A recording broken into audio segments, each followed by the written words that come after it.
बिस्मिल्लाहिर्रहमानिर्रहीम। मैं हूं आपका मेज़बान खलील अहमद, एक बार फिर आपके साथ।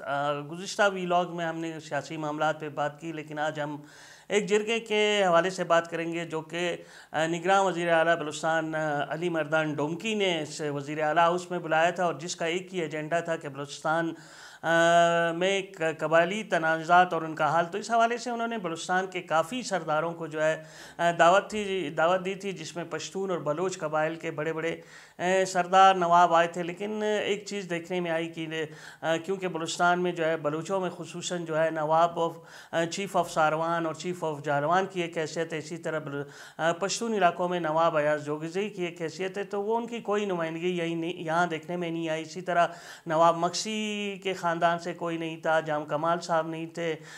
इसी तरह हमने देखा कि दीगर जो बड़े कबायली सरदार अख्तर मेंगल साहब की मौजूदगी यहाँ नहीं थी, और दीगर जो बड़े बड़े लोग थे वो यहाँ मौजूद नहीं थे। बात तो ही बलूचिस्तान के कबायली तनाज़ात के हवाले से, लेकिन उनके हल के लिए लोगों ने तजावीज़ भी दी। लेकिन जो सबसे बड़ी बात थी कि अगर मुक़्तदर मजबूत लोग जो बलूचिस्तान में जाने पहचाने लोग हैं, जिनकी लोग बात सुनते हैं, उनको बुलाया जाता तो इसके बहुत मुस्बत नताइज बरामद होते। बहरहाल देर आमद दुरुस्त आमद एक अच्छा इकदाम है, जिसकी तारीफ़ ना करना ज़्यादती होगी। अली मर्दान डोमकी साहब ने जो एक इनिशिएटिव लिया, इसको जारी रहना चाहिए। और वो ख़ुद भी इस प्रोग्राम के जो कोऑर्डिनेटर थे वो वज़ीर दाखिला ज़ुबैर जमाली साहब थे, और उनका भी यही कहना था कि ये पहला कदम है, इसके बाद इसका दूसरा मरहला आएगा तो हम इस चीज़ को आगे बढ़ाएंगे। तो हमने देखा कि लोगों ने बड़ी अच्छी बातें की, और जो सबसे बड़ी बात थी उसमें यही था कि बलूचिस्तान के जो वसाइल हैं उस पर उनके आवाम का हक़ नहीं है। ये जो है या तो मल्टीनेशनल कंपनियां, ये बड़े बड़े ममालिक हैं, या फिर विफाक जो है हमारे वसाइल खा रहा है, गज़ब कर रहा है,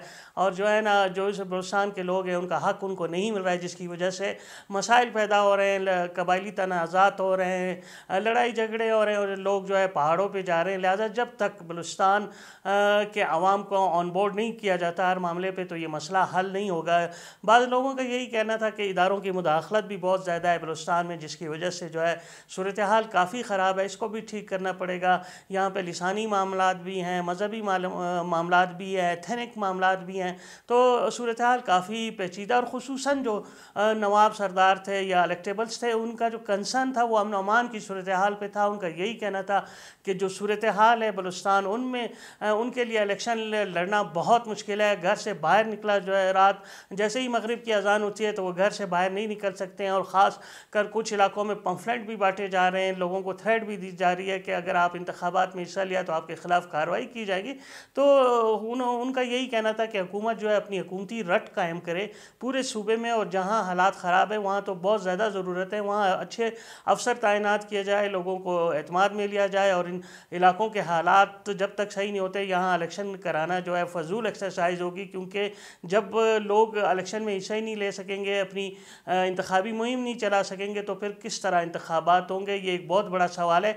इस बारे में जो है वफाकी हुकूमत, सूबाई हुकूमत, इलेक्शन कमीशन और दीगर जो इदारे जो मुतल्लिका स्टेक होल्डर्स हैं, उनको सोचना चाहिए कि बलूचिस्तान में जो है इंतखाबात के हवाले से जो सूरत हाल है वो काफ़ी ख़राब है, और लोगों को थ्रेट दिया जा रही है कि वो इलेक्शन में हिस्सा ना लें, तो ये बहुत बड़ा मसला होगा आने वाले इंतखाबी मुहिम में। क्योंकि जैसे ही शेड्यूल का ऐलान होगा तो इंतखाबी मुहिम शुरू हो जाएगी, और लोग बाहर निकलना शुरू हो जाएंगे, और इस दौरान कोई नाखुशगवार वाक़यात पेश आते हैं तो ये एक बहुत बड़ा नुकसान हो सकता है, और इसकी वजह से शायद इंतखाबात पोस्टपोन भी हो सकते हैं, जो कि बहुत बड़ा अलमिया होगा, और इससे जो है पूरे मुल्क और कौम का नुकसान होगा। तो इस हवाले से मज़ीद जानने के लिए आपसे दरख्वास्त है कि मेरे चैनल को लाइक करें, सब्सक्राइब करें, शेयर करें, और बेल आइकन का बटन ज़रूर दबाएँ ताकि मेरी वीडियोज़ आपको जल्द अज़ जल्द मिल सकें। शुक्रिया।